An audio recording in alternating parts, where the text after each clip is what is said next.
The agency's business entirely changed once it went from the mindset of, I can think of 100 other things that I have done manually. Now it can all be done inside these wonderful platforms. We moved on to greener pastures, and it was because of this specific thing.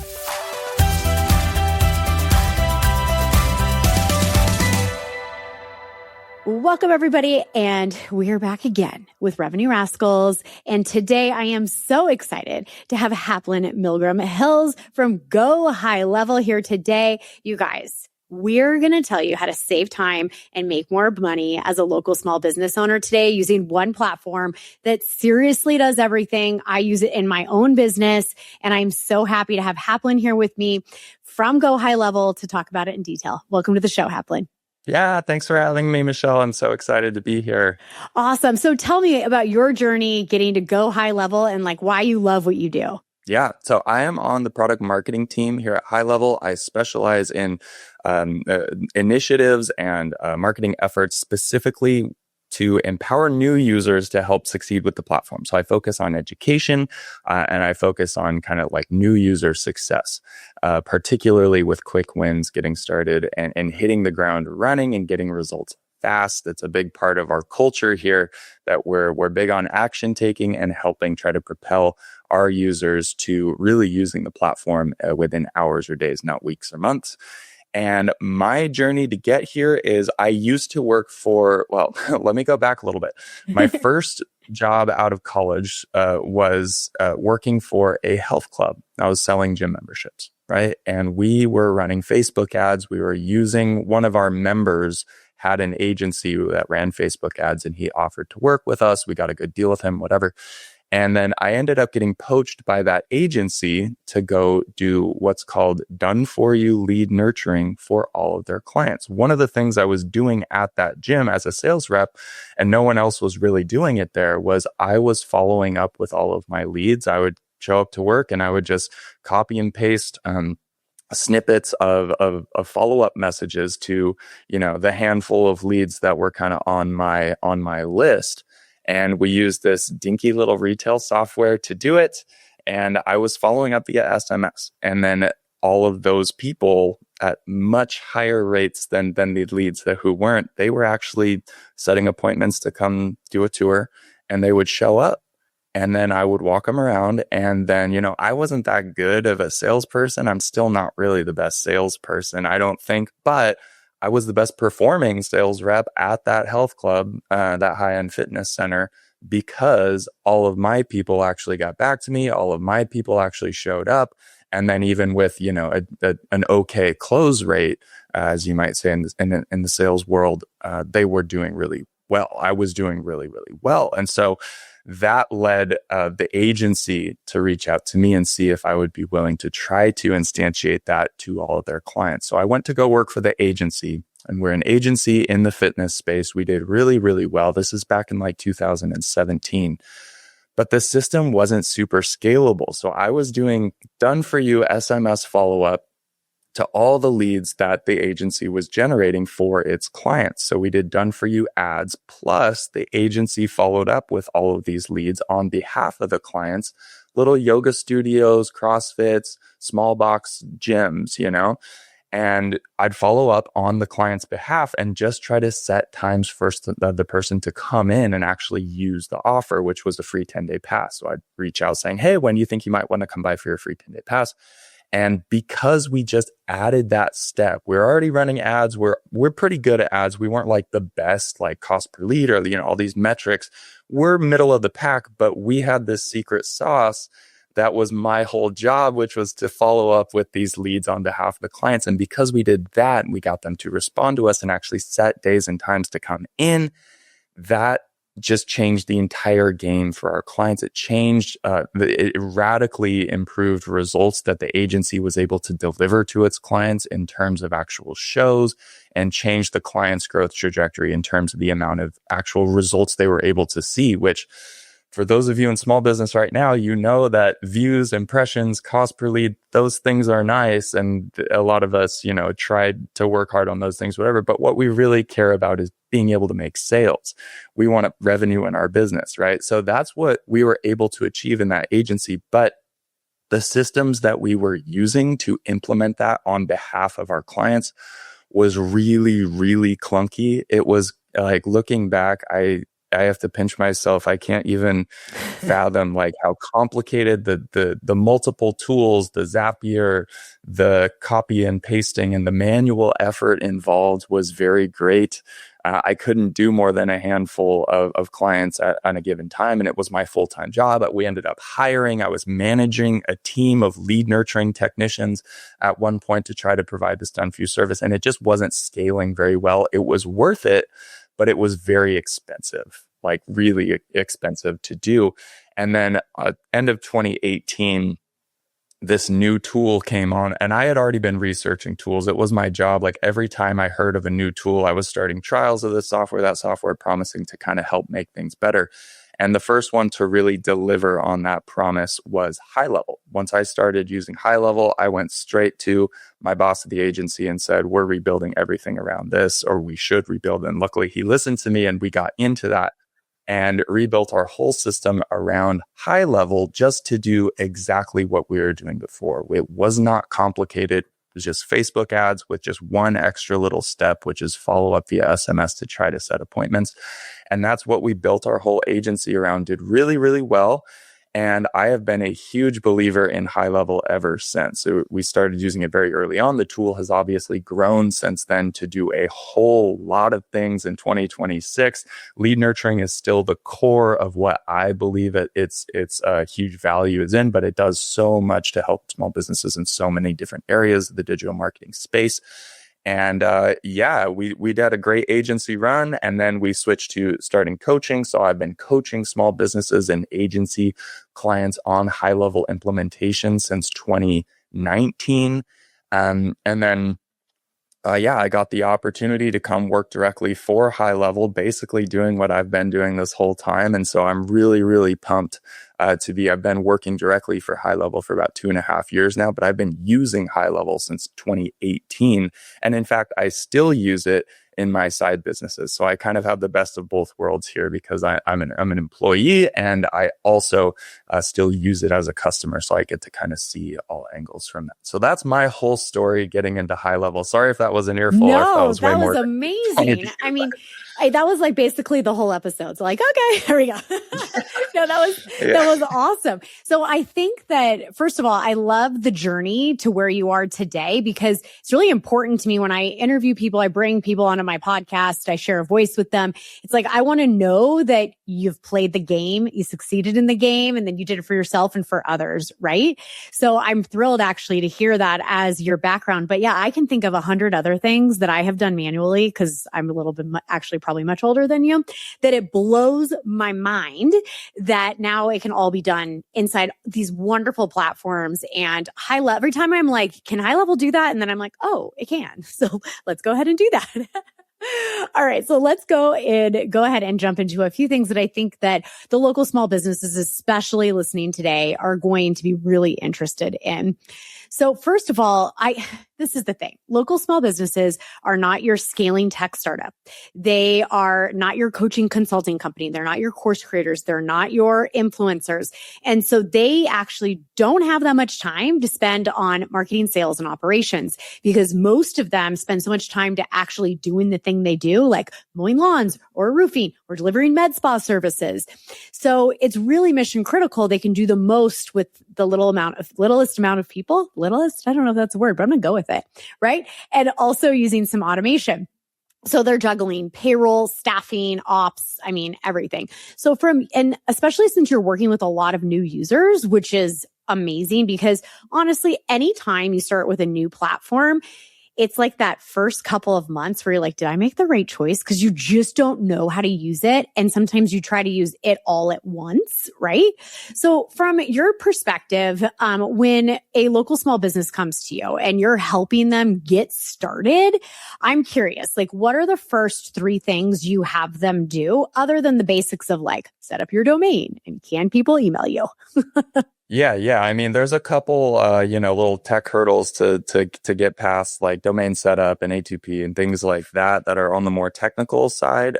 One thing I want to point out about high level, just since we're talking about it now, is the culture of support here is absolutely fantastic, and we walk you through all of that setup stuff in a couple of different ways. But for example, we have 24/7 live Zoom support here, and so even when I'm running into problems on the platform as I'm trying to do it, I'll get on 24/7 live Zoom support with our own tech team, because even our frontline usually helps me spot user errors and just get implemented really quickly.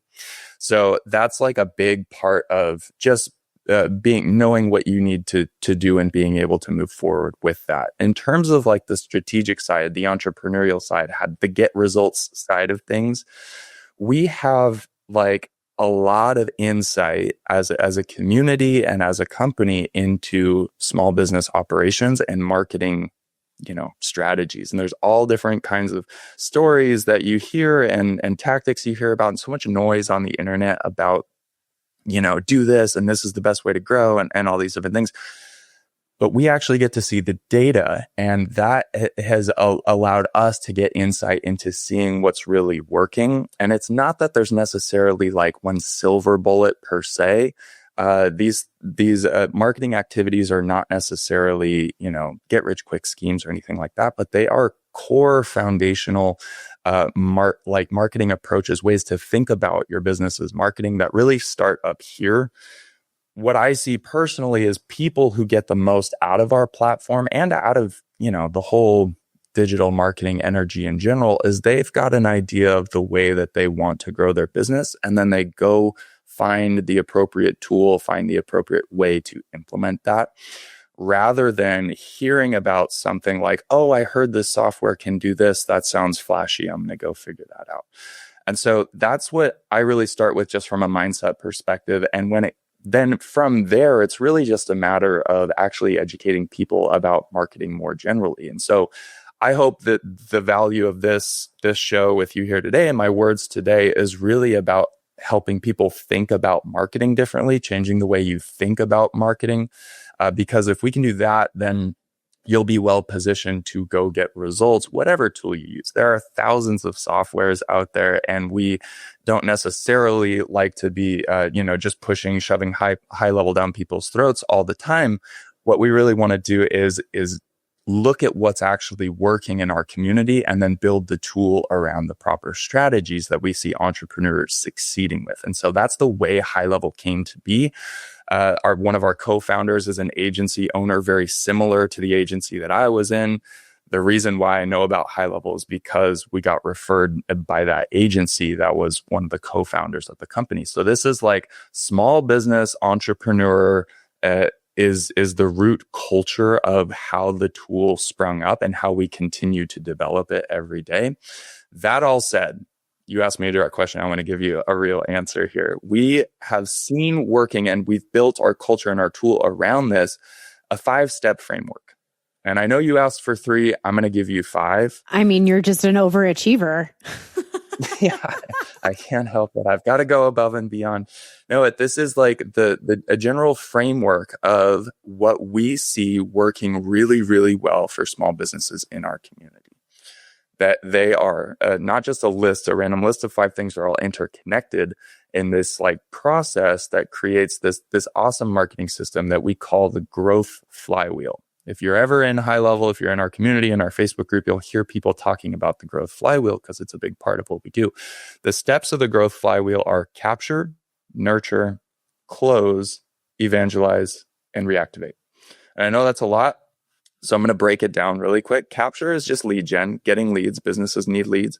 Nurture is following up with those leads, how to make sure you engage with them and convert them into the next step in the sales appointment, or in the sales pipeline, in the sales process.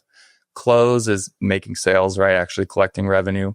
Evangelize is also called reputation management, but it encompasses a couple more things, which is why we call it that. And then reactivate is the holistic long-term approach to list building.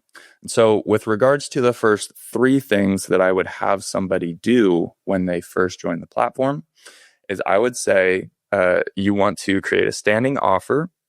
that is going to attract new leads into your ecosystem, because we want to maximize the number of leads we're able to generate. And some of the particulars with that is making it as valuable as possible, as low friction as possible, and ideally free. We don't want to necessarily be highly qualifying or adding a ton of friction. And different businesses have different models to this, but I'm just sharing in terms of what we see working really well.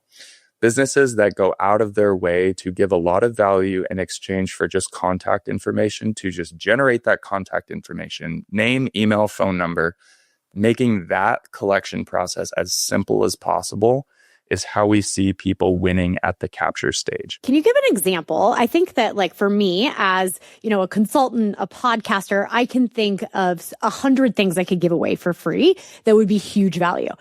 However, I think it's like a little trickier for like the local small business to figure out what that actually is. So service businesses, brick and mortar, med spas, gyms, salons, home service companies, you can pick. But I'm curious if you've seen something that's actually performing really well, that our listeners could benefit from right now. Yeah, totally. So an example that we like to, that is kind of the go-to in my mind for this that I've talked about before is, let's take a pet groomer. That's a classic small business, right? Could be mobile, could be brick and mortar, whatever. A version 1 in the old days on their website, there's an evergreen button in the global header that's like the main call to action. And it says book an appointment or set an appointment, something like that.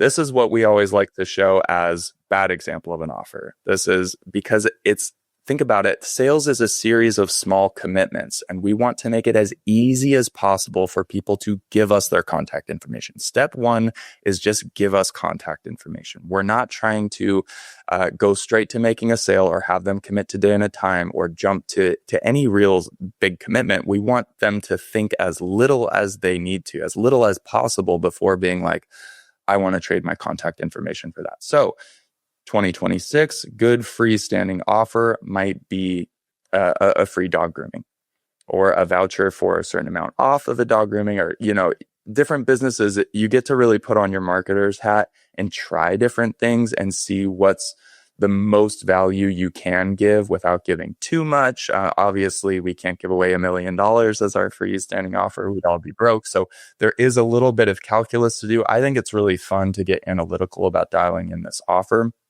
but something that relates directly to the sale that you're trying to make and actually works its way into building commitment toward making that sale. Introductory free grooming for a pet groomer for first-time customers is a great way, because if somebody's on your website, however they click their ads, social media, however they heard about you, a referral, if they land on your website and they see that, it's going to relate to the reason why they're there. They're probably, interested in something like that. And it's going to get them into a process that's going to make them a more valuable sale down the road. So those are some of the principles that go into creating an offer. You want it to be really easy. You want it to be free and valuable to the customer or to your lead. And you just want it to be like the most no-brainer excuse for you to just gather their information. That's always step 1. And so the reason for that is because we have all these other tools at our disposal that are going to make converting them so much easier, so we can actually map that series of small commitments. By making the first one as small as possible, we're going to maximize the number of people who just get into that flow, who do trade us their contact information, and then we can really go to work. I think one of my favorite things for me when I'm trying to capture, when I'm doing lead capture, is I love that even if they click on the offer, I just get at least their name and their email before they go to step 2. So if they get distracted or they change their mind, at least I can capture it to nurture them, to convert them. And I think that is just one really small, actually very powerful thing to bring up here, because I notice it on websites. You probably do too. And I'm always like, yeah, you did it right, And that always makes me so happy to see. Yeah, I will make one amendment to that approach as well, which is and this actually relates to the second thing that we see people really succeeding with, and something that I definitely want your viewers to take away from this. I'm biased because you heard it in my story before that I was implementing SMS follow-up. SMS is a huge, this is for US markets, SMS is absolutely a game changer of a follow-up mechanism. Abroad or in other markets, WhatsApp is a great substitute for that and works very, very similarly. But the point of what I'm trying to say is using a conversational channel to supplement email. I know I just said we should make it as low friction as possible. And potentially for different businesses, you may just want to gather email at first if that's really going to maximize. But let's think about this, for example. Email open rates right now, the latest stats that I have on this is they're about 31% for a good campaign for when you're hitting the inbox. This is not counting deliverability issues and domain reputation and all that. There's a lot that goes into email that I don't even know that much about, to be honest. What sorry, I'm getting ahead of myself. Compare that 32%, something like that, to SMS and WhatsApp, 98% open rate. Wow. Which is absolutely crazy. And we see this changing the way businesses operate. When I was in that agency space, even before HighLevel, and I was doing so much of this manually, and it seemed so unscalable, even then it was still worth it, because when you send a text message and let's just take the example I just gave, saying, "Hey, Michelle, thanks so much for signing up for free dog grooming. What kind of dog do you have?" Oh. Notice I'm not even trying to get her to come in for the grooming yet. And that's the power of the conversational channel. It affects the whole strategy of how you approach marketing, because a series of small commitments, right? We got their contact information. And what's the next step? Typically, the winners see the next step is just get a response. It's not even to get a commitment or get a day and a time or get them to click a link or anything like that. It's just get them to respond. And so we see businesses following up with conversational questions related to the offer, meant to create a connection and some kind of engagement. Just getting the lead to respond in that channel is a huge, huge, powerful predictor of them continuing to move forward after that. Yeah, I think that's a really good thing to bring up right now, because there's so many tools right now to keep your inbox, like to block everything, all marketing emails from your view. And, and for me, I use it on a few of my accounts because it's too crowded. But you're right. If somebody texts me, I always respond, or at least I read. And then the emails, it's like, maybe I'll look at that in a week. So that's actually like a really valid point. And I think that, most of my listeners are US based. So that's really valuable to be able to do that. And, I had heard someone the other day, it was a local boutique owner saying like, I feel like text messaging is expensive. And so I just would rather email. And I said, well, is it expensive because you're just looking at the cost, or is it expensive because you looked at the ROI too? Because you have to look at both. What is the outcome? Right? And I think that's a really important thing to bring up right now. Like, you can't always just look at how much it costs you to do something. You have to remember what it's doing for your business too.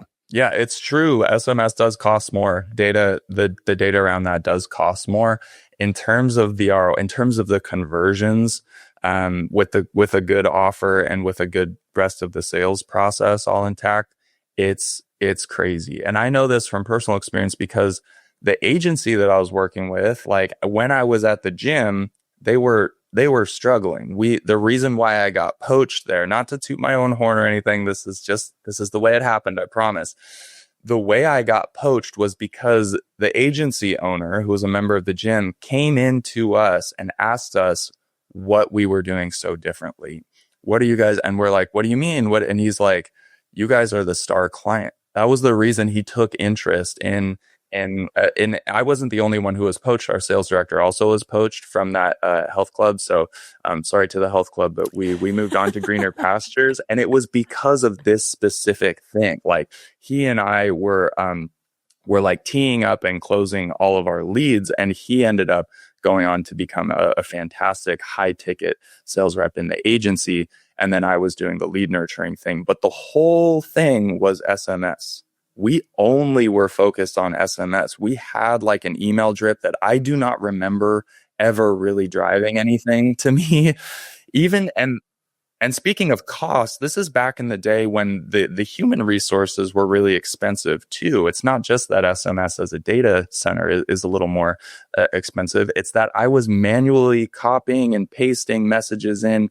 I was booking appointments without a calendar and manually scheduling reminders without any automation. Like, There was a lot of expensive human effort. I had a full-time job doing this, but for the sake of the number of members that we were able to add into our clients' businesses, our clients' gyms, their yoga studio, Pilates studio, kickboxing, what have you, because of those results, we were able to generate like fantastic list full of case studies with all of our highest performing clients.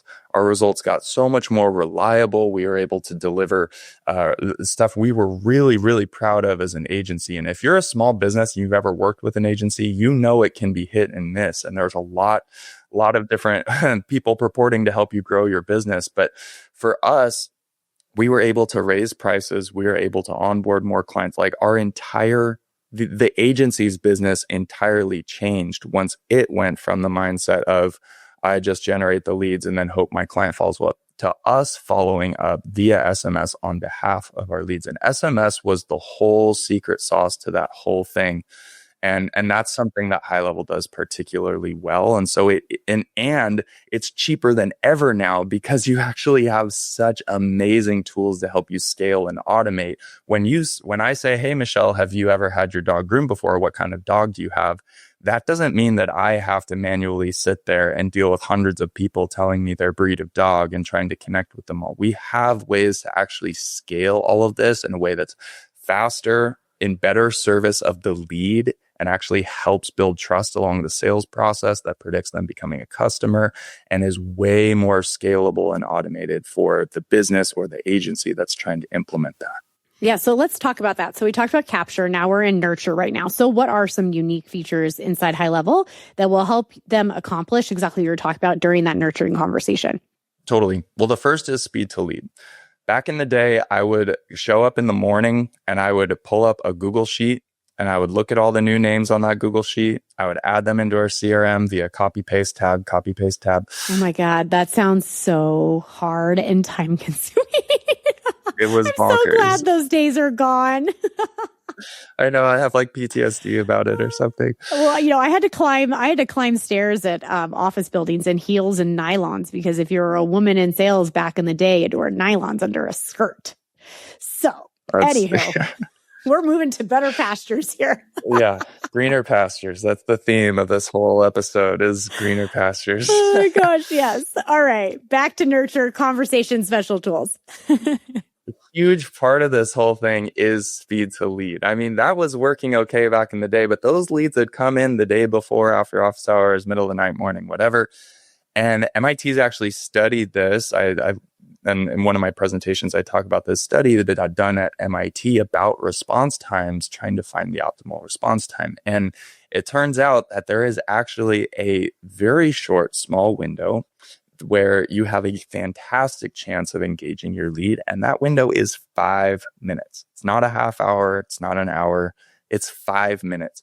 And notice that basically handles the objection about automation more generally. Like the market is giving clear symbols and all, signs in all industries. This is we see this across the community that it doesn't matter if your message is automated per se. It's worth it for the sake of following up with them. We already do this with email, so we do it with SMS too. The second that lead fills out that form asking for a free dog grooming or a free home report or a free ebook, whatever your lead magnet is, whatever that standing offer is, you want to immediately follow up with them with a welcome message, asking that conversational question, trying to get them back to you. If you can do that, then you have a really, really, really good chance. You've already taken the first step. You've done more than half of the work right there over the long term in terms of just the numbers game. So there's no real way to do that without automation. There's no way a human can keep up with this. We have to go to sleep at some point. So to have that going 24/7 is actually pivotal.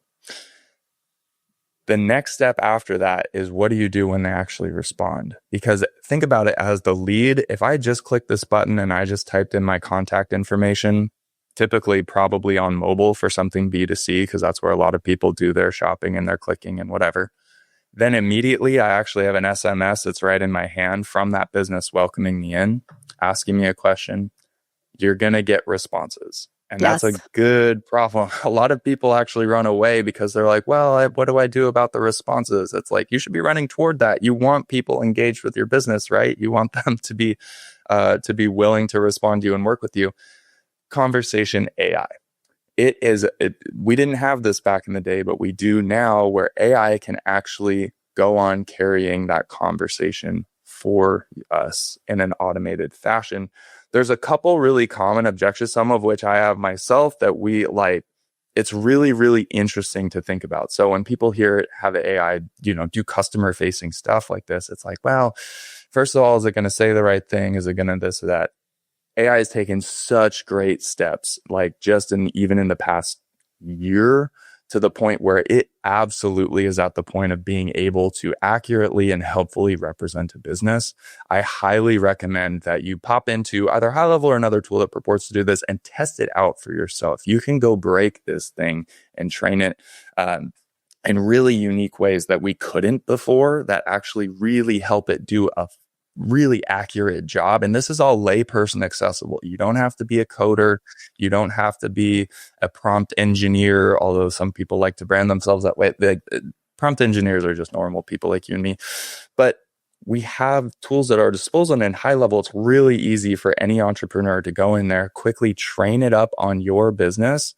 We actually have a way where you can train the bot by just putting in your business website, and then it goes and crawls through your website just the same way Google would or something like that, and just digests and logs all the information about your business. So boom, any FAQ you get or any piece of information that's on your business website already, the bot internalizes that in seconds. So that part's taken care of. Now it's just about making sure that it's headed in the right direction. And for this, from a strategic standpoint, I like to have a single bot with a single goal. It's possible to do a whole AI employee, general receptionist thing. There's from a tech perspective, the possibilities are absolutely endless, but particularly for new users who want to get results fast and want reliability and want to be able to actually implement and see something magical happen, give it one goal, give it one path. And this is actually true even if you're not using AI. Back in the day when I was manually following up with my leads, we're always using the same offer, and there's always this same next step, right? And that's really important just for your sales process in general. Once they sign up for that free offer, you ask them that question and they respond. You want there to be like this straight and narrow single next step that you want them to take. In my case with fitness, it was, you signed up for a free 10-day pass. Thanks so much for signing up. When works best for you to come by? We were trying to set a time and a date for a tour, and that was the goal I was getting to. If they had a question or they wanted to chat about this and that, I would, bend the path a little bit, answer a question, and be like, sometimes they'd ask, how much does it cost? And I'd say something like, that's a great question. We've got a couple different options. We can go over all that once you're here. When works best for you to come by? So the conversation is constantly kind of getting them back on the path, constantly redirecting back to the goal that I want to achieve for the business, which is to book an appointment. And when you have that mindset and that sales path kind of already laid out, offer, nurture to this specific outcome or this specific goal, it gives you a really, really easy way to connect the dots to have AI take that over, because you can focus that AI with a very simple prompt, just having it do the one thing that you want it to do. And so that's what we see people who really succeed fast, especially newbies with conversation AI or voice AI, is to give it one job, one path that you want it to take, one outcome that you're looking for.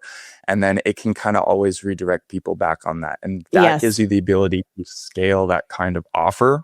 I did. I set up an AI sales agent for a co-working space, and the CEO was really nervous about it because it's a lifestyle brand, and he was so concerned if that's the first impression of the brand, of what that would be.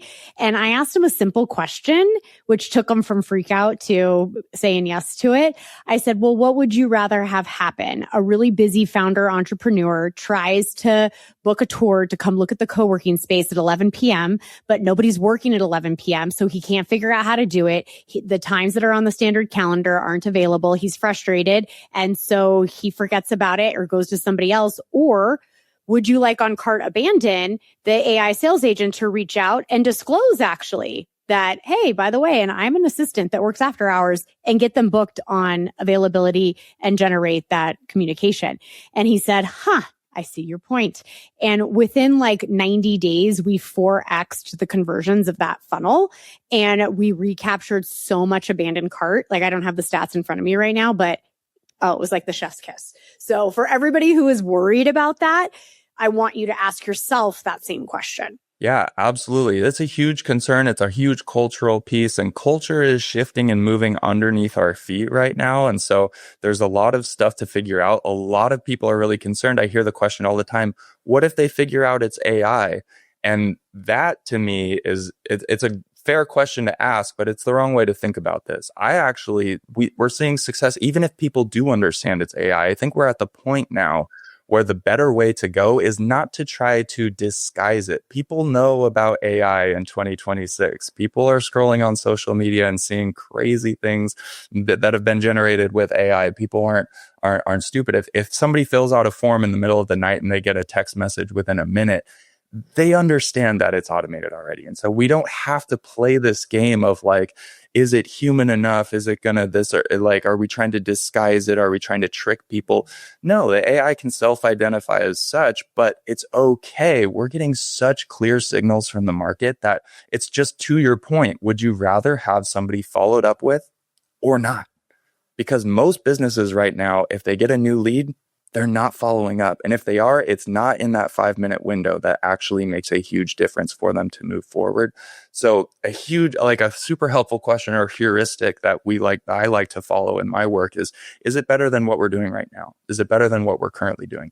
For most people watching this video, I would venture to guess, most of our listeners are currently not doing a great job of following up with every lead within 5 minutes with conversational SMS that leads to a meaningful, trust building and action taking in the sales pipeline. Most of us are not doing that. Well, let's hope this episode changes that, right?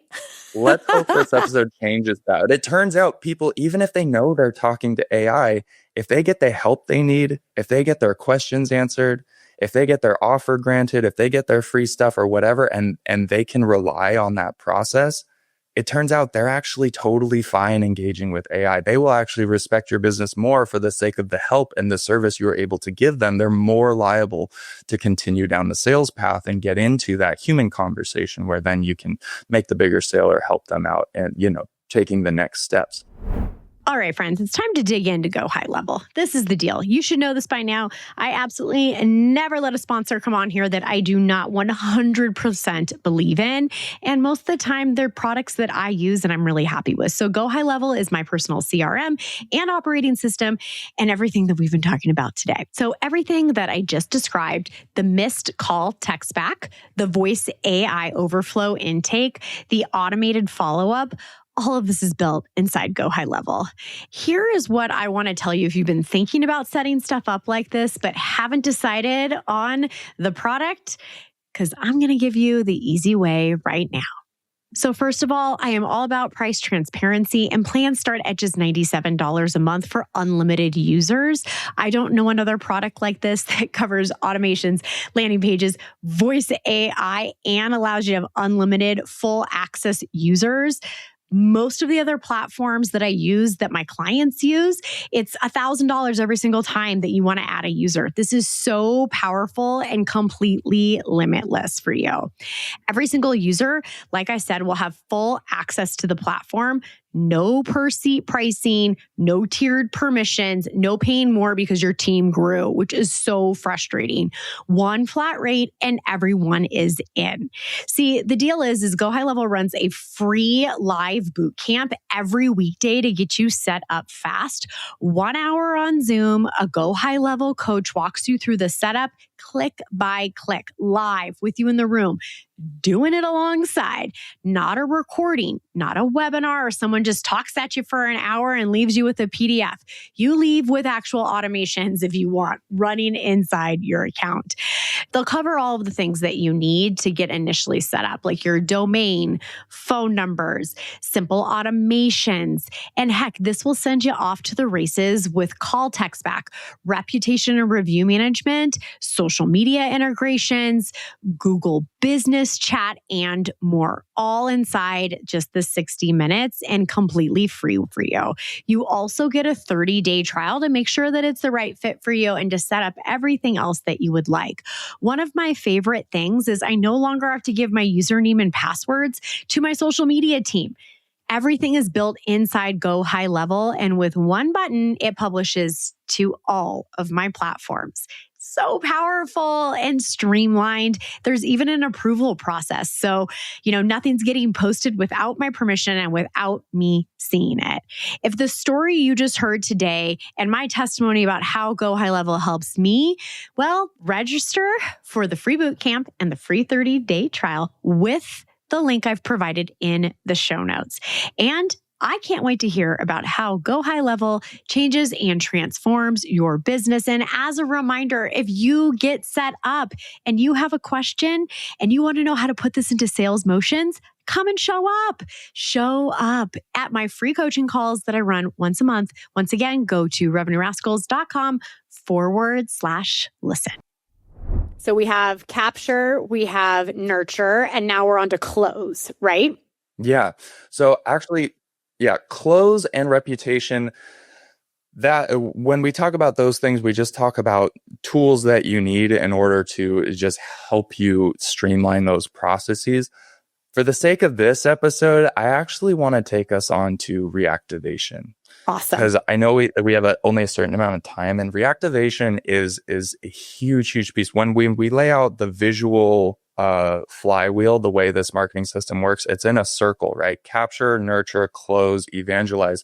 And when you do a good job of reputation management and getting good stories and social proof out of your sales and out of your customers, it really makes a big difference to be able to generate more leads. Leveraging social proof, positive reviews, and good reputation means you actually generate more leads. So the four of these things, they interact in a cycle, and they spiral up. It's compound growth. It's the snowball effect, right? But then database reactivation is in the middle of this circle. And it's also called list building, list stewardship, etc. But it is this idea that utilizing a CRM to grow a list over time is like, it's a 0 to 1 change for most businesses who do this. Businesses who do this really well, they see a database as their most valuable asset that they have in their business. What do I mean when I say database reactivation? It's simply re-engaging your leads over the long term, not related to that specific sales cycle. So when they first opt in and become a new lead on some particular offer, they've entered a sales cycle, different lengths for different industries, right?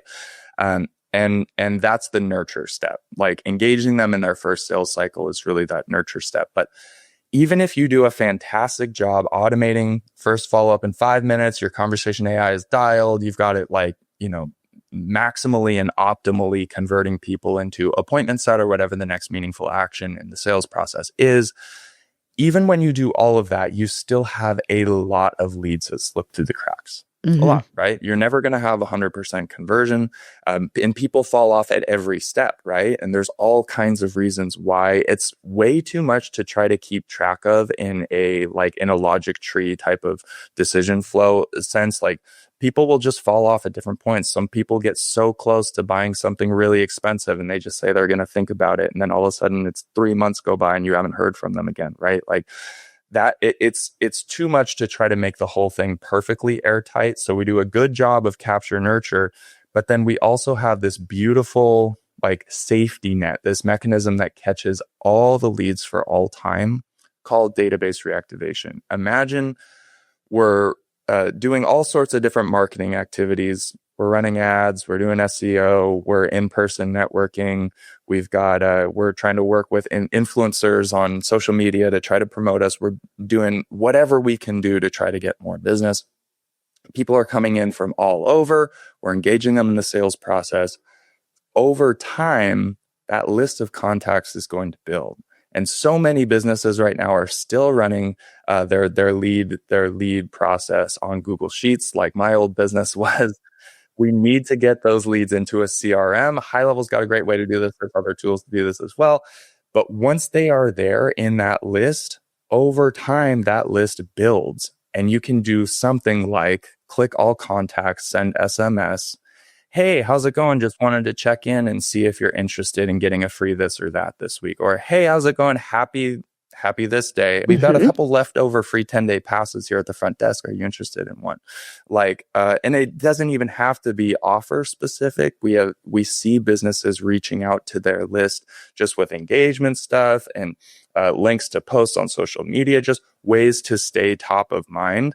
But this isn't related to the specific sales cycle of the lead. It's actually a full list strategy that relates to the calendar. And so they do holiday promotions. Black Friday stuff is going to be relevant to a lot of people watching this episode. That's probably a good place to start, right? Think about a Black Friday campaign or a holiday, this or that. You can also make up your own if they're related to your internal culture. Hey, it's my birthday today. It's the owner's birthday, something like that. But thinking of good excuses to re-engage that list. Over time, you're capture, nurture, closing as many leads as you can, but that list over time grows. And those are really, really valuable leads. And because we have the nurture process set up already, we can reach out to those people and it becomes a really sweet numbers game. A lot of businesses think their lists of old leads are just kind of dead or cold, or if they wanted to buy, they would.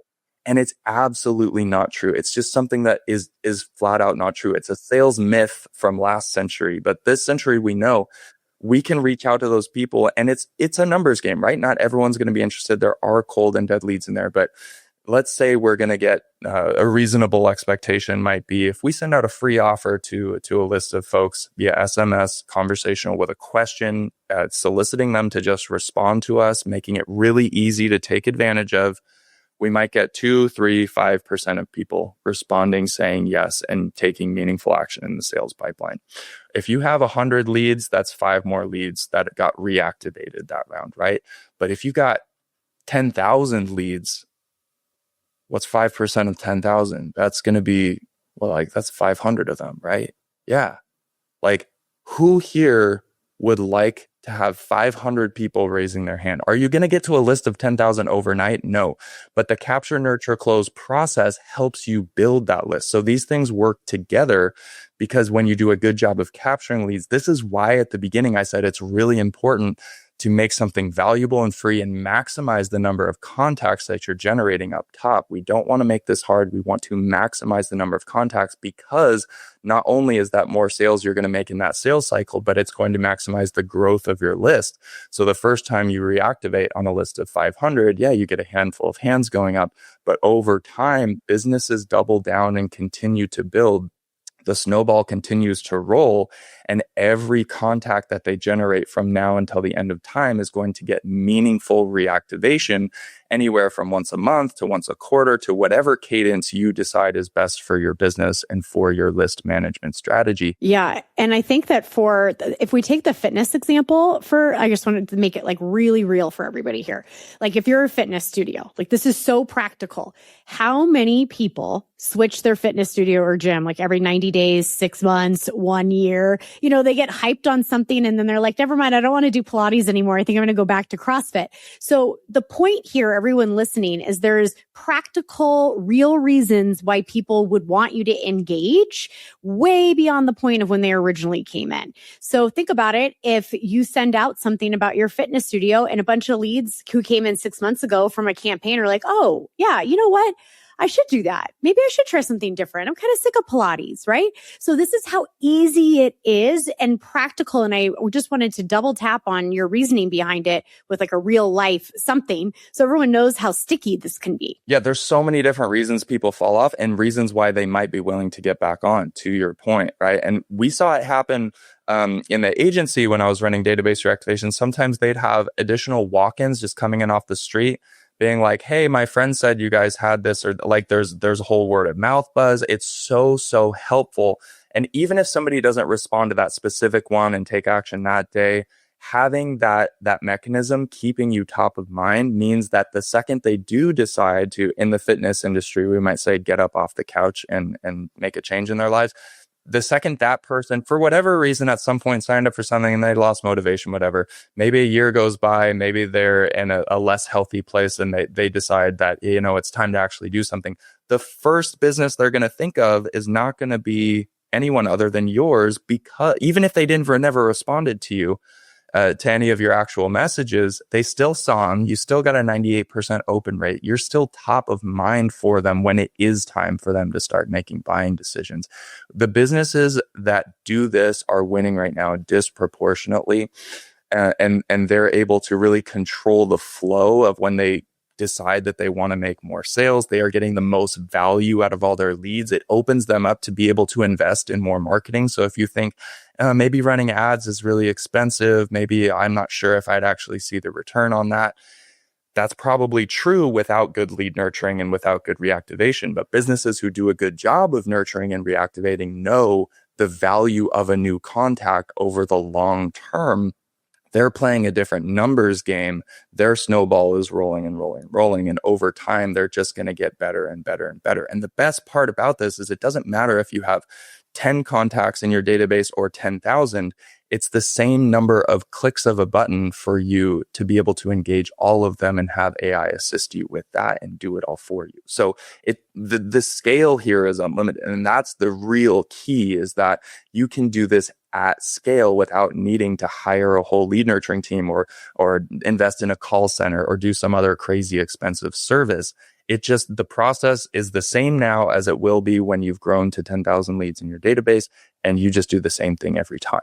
Yes. And I think that that's such a relief, right? Because if you get to set it up once and then you just have to keep up with it, because, I look at a lot of P&Ls. I've probably looked at 250 P&Ls in the last 12 months.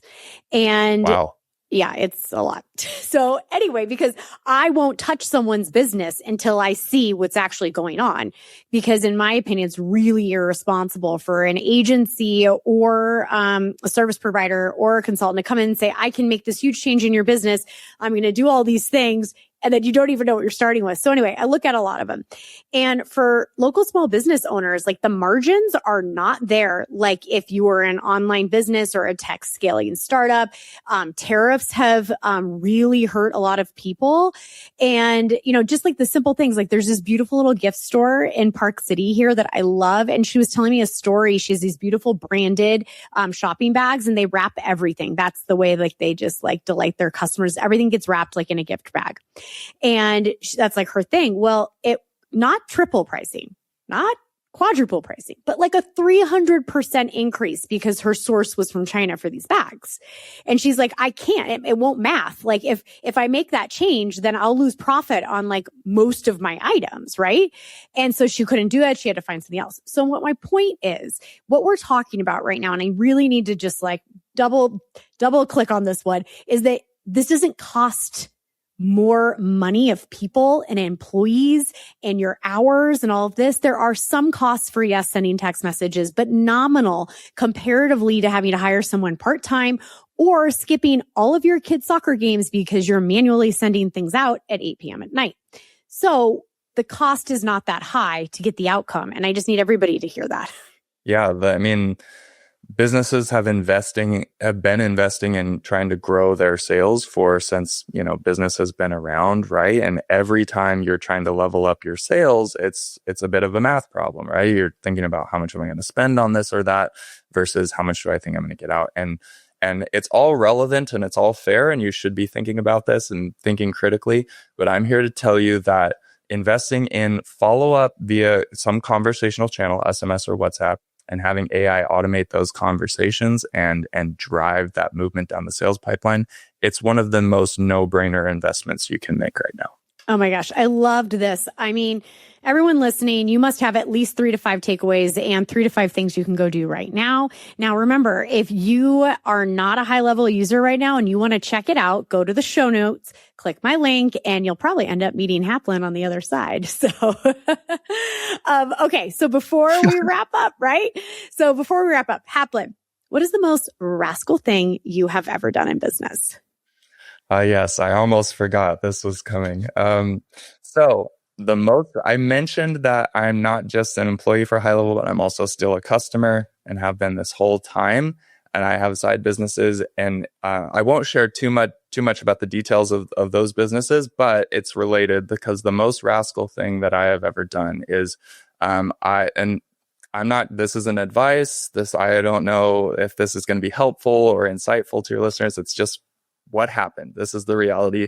I went into business with my best friends, and we received all kinds of advice on both sides, family members, advisors, bosses, whoever, saying never go into business with your friends or family, separate business and personal life. And for whatever reason, we were crazy and young and just decided we didn't care about that. We were going to get into business together. We did do a very good job of drawing fantastic boundaries, being super explicit from the beginning with regards to including lawyers, having all our agreements in writing, not doing any handshake stuff. And to this day, they are still some of my best friends, and we're still fantastic business partners. And my involvement's super minimal. It's like a side hustle for me, but it's their business that I'm involved in helping them with implementing High Level for. Basically, the stuff I was talking about today, I'm doing this on the side. They make fantastic case studies for my content for High Level, so I'm double dipping on both sides. But yeah, I'm totally in business with my friends, and we're working on growing that stuff together.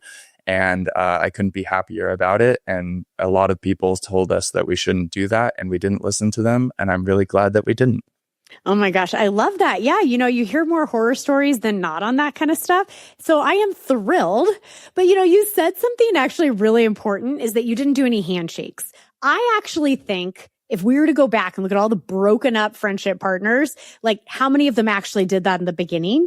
Because if you did that in the beginning, I don't know. My feeling is that a lot of the breakups have to do with not setting the right boundaries, not deciding who's going to do what, who's responsible, percentages, like all of the things. Would you agree with that?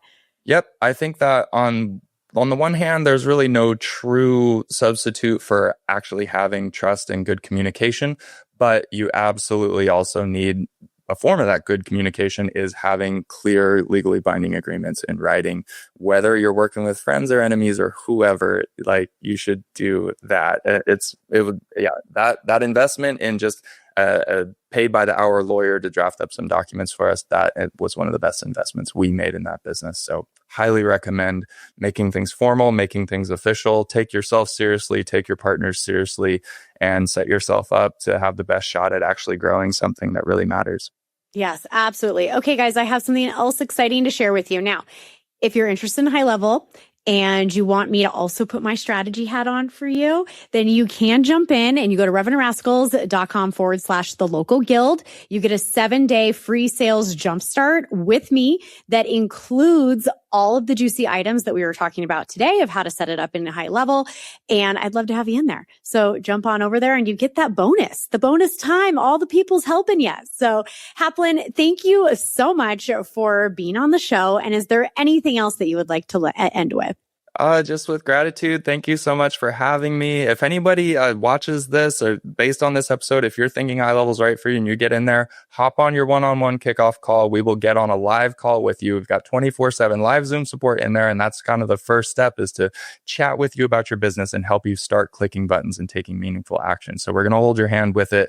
And I'm looking forward to seeing your success. And again, Michelle, thanks so much for having me on to let me chat about my story and why I think High Level is the best tool on the planet.